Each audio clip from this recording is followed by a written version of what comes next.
How's it going, YouTube? It's LB Ninja 7, your resident Mistweaver monk, and in today's video, I'll be honest, it's slightly negative, but it is something that I have kind of felt needs to be said, and have felt about Mistweaver monk for quite some time, and I've heard it a lot from the community, and that is all about its negative community perception, what causes that, and kind of things that are going on, or have been going on that haven't changed it.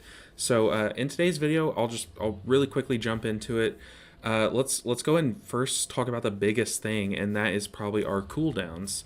So our healer cooldowns. If you look at raid cooldowns on a healer, you can kind of break them down into three categories or tiers. I guess you could look at it as a tier list, where there is like a primary healing raid cooldown, a secondary raid cooldown, and a tertiary raid cooldown. And your primary raid cooldowns, for example, would be like your Spirit Link Totem in Shadowlands or your Disc Priest ramp. Those are the big things, like Tranquility if your Resto Druid has prepared for it. But just those big cooldowns that can really carry basically any amount of raid damage if executed properly. And there is kind of no limit to that. There is a limit, obviously, but they're just the highest threshold that you have to get to be able to carry through content with one or maybe a second little cooldown with it. But they are the strongest cooldowns, and the next one would probably be, and this is just a very rough estimation, just my basically opinion on these categories, but hopefully you guys can see my idea behind this. Your second one are your revivals that can carry a lot of content, but not every content. They can't solo every piece of damage that can come at a group, and that might be because they aren't strong enough, which isn't revival's case. It does do a lot of healing, but it could be because it just doesn't line up well versus the damage. And then your tertiary cooldowns are like your Convokes or your Chi-Gis, which Chi-Gi is, it's kind of somewhere between secondary, tertiary in my opinion, but that's probably just bias from playing it. Just spells like that do a lot of throughput, but they aren't as consistent, as reliable, can't top up the entire raid. Just certain reasons that keep it to where you can't just put it to solo a certain piece of content or a certain piece of damage that's coming at the raid group. So I want to talk about what kind of makes them be in that category. So if we look at the top tier and how they can solo that damage is because they're good at every type of damage. You look at Tranquility, if your whole raid group takes 80% of their health all at once from one single slam, you just pop Tranquility like right before that. They'll be getting healed the whole time, and they can basically get all their health back over the next few seconds. Perfectly fine. Now Revival can do that just as well, honestly. But where it comes in is that flexibility. So we look at Tranquility versus say 4 big hits. Like say your chain pops from Sanctum of Domination, you pop 3 chains all at once. Or on Razaketh, the shield that you have to break, just constant damage, constant ticking damage that is really heavy hitting. Tranquility obviously lines up very well versus that, but like Spirit Link Totem is a great example because you just stand in and everyone's taking less damage and they're getting healed, but you guys get what I mean. They line up versus any amount of damage, and Revival it doesn't really do that versus like the chains and stuff. You would either have to pop it after the first chain and then heal everyone up, and then pop up, do the second one, and then wait for everyone to be topped up by every other healer, and then pop the third one. And that's just not what you want from a main healing cooldown, is to kind of rely on your other healing to do the content. It's not good. Or you could pop 2 and then 1. So pop 2, pop Revival, and then pop 1. That's obviously the most ideal situation, would give you the most revival healing. However, like 5 times out of 10, probably 50% of the time, you would lose like a hunter or a priest or a mage or a shaman, or you would lose someone to that big burst, and that would just happen. I mean, it just would. You'd have to pair revival with like a warrior shout or something like that if you wanted to be able to get the max value out of it, and that's just not what you want from a raid cooldown. Also, it has to be said. I mean, Chi is so much execution based. You just won't get full value if you have to come off of melee or sticking to the boss for any amount of time. Which, as we've seen in this raid, there is a lot of downtime in that case. So you lose a little bit of value, and it's just you can.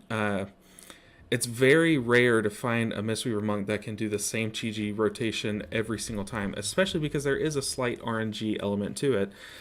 So it's just inconsistencies like that. Now, I will say our healing profile kind of is supposed to make up for that. So we have our cooldown, or we have our disc priests who are just very cooldown focused and very ramp focused, and like they're supposed to spike on charts and then kind of be dead for the rest of the time. And then you have us, which are supposed to be high the rest of the time and then have smaller spikes, which in theory is nice to have that, to have variation, to have an option on how you want to play, what kind of healer you want to play. And in theory, that's nice. But in practice, it's not as good because of the fact that you have 3, 4, sometimes 2, sometimes 5 other healers in your raid group that are there to help you with that healing. When you're assigned a cooldown, it's up to you it's up to that cooldown to carry that big spike of damage. But when it's just the downtime, everyone's assigned to that, you know. So when that is our strength, we're kind of getting just gutted by other classes. And our identity just doesn't have a reality in pushing raid, which kind of brings me to my next point, which this is a very personal thing, but I know some of you guys might care about this because you do watch my content. And I was actually benched for the Mythic Razaketh fight. We have 6 healers in our raid, and they just straight up told me that they liked the cooldowns of a kill with the other 5 healers comp better. And it just, I mean, I can't blame them. I literally can't blame them. So if any of them are watching this, I don't blame you. I get it. I mean, I'm a Mistweaver monk. We're kind of used to this, but it does suck. It's a gut punch, and I think that Blizzard has an opportunity to kind of change that. So that's the cooldowns, and that's kind of the main thing. But now let's talk about neglect. So neglect's a strong word. It is. So let me explain it before I can already hear the comments being typed. So we've gotten a lot of buffs recently. We've gotten a ton, and if you read the Mistweaver Monk section, it's usually the longest. But there's slight tweaks. There's slight adjustments, and they kind of adjust our overall number as opposed to our weakness, which is those big spikes, our cooldowns. And although it's always nice to get buffed, I don't want it to sound like I am, unhappy that we've been getting buffed. It's just it doesn't really affect what's the issue, and that is the cooldowns basically. So there's also just a couple of things that have kind of gone under the radar, but not really. I mean, Blizzard's kind of aware of these things, and these are, I'll call them bugs, but they're kind of just like errors in the coding, it seems like.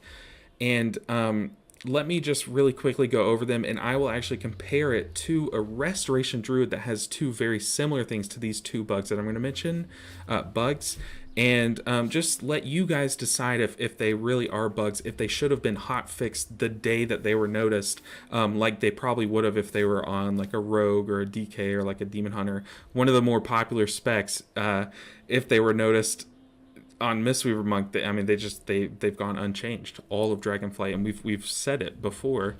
So let me get into that. So it's not just these bugs that are unfixed. It's kind of just they're okay to leave us in the state that we are, which, I mean, right now we're healing a lot, but it's just we aren't being brought to things. I get declined for an hour at a time on a key that I've already timed just because I'm playing Mistweaver and stuff like that. But anyways, that's probably a separate rant.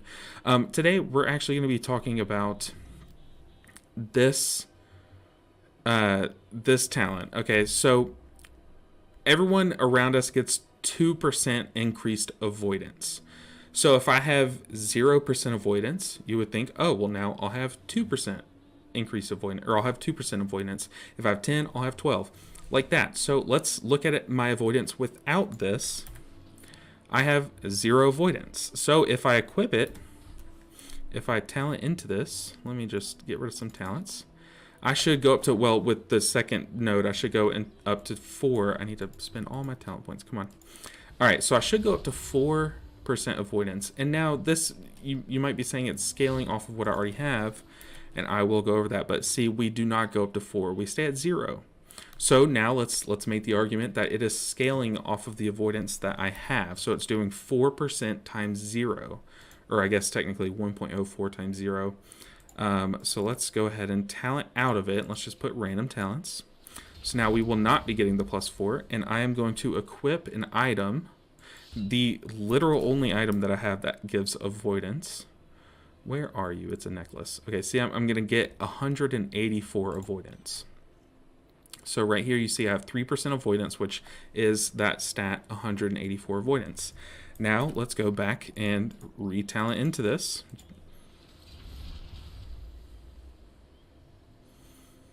Man, it takes so long to change talents. And let's look at that number. So still 3%, so it didn't go up to 7%, so it's not scaling. Still 184%. So it's like, where's that number going? Where's that buff going? Now you're probably wondering, well, does it appear in combat? Let's get into combat. Are there really no enemies nearby? I probably should have planned for this. So let's get into combat. Let's find anything that breathes. Okay. Let's watch our number for a bit. Let's get beat up a little. Still 184. Maybe it takes a second. No, because I have tried this before. I actually don't want to sit here and kill these guys, so I will fall to my death. Should I do that? Will I die? I will die. That's sad. Let me cut to where I'm back alive because I'm an idiot. All right, sorry about that. I am stupid, but so I will be pulling up my druid after this to show how that number will work. So like I said earlier, it does not go from 0 to 4%, but we will look at the druid case where, spoiler, it does. So let's now look at the other thing that I was talking about, and it actually has to do with this vivacious vivification talent. So obviously these are both on the monk tree, but they do really affect Mistweaver monks. Okay, so every 10 seconds, your next Vivify becomes instant. Your next Vivify becomes instant. In both of these cases, the reason why I'm comparing it to Druid is because it is the same wording. So right here, I have this weak aura that shows it is constantly ticking down from 10 seconds. So if I were to use a Vivify right now, it would have refreshed and I could do another instant Vivify. Now, what I am saying is it would be so nice... It would be so nice if I could do, if I didn't have the proc, if my next Vivify was not instant, but the cooldown was at like 2 seconds. It was about to refresh and give me that instant Vivify in like 2 seconds. If I could start hard casting a Vivify, and right at the end of the cast bar, I get the buff, I gain the buff because of the timer, and then my cast finishes, and I hard cast a Vivify on someone, and then I instantly press Vivify again to get that instant Vivify on a second target.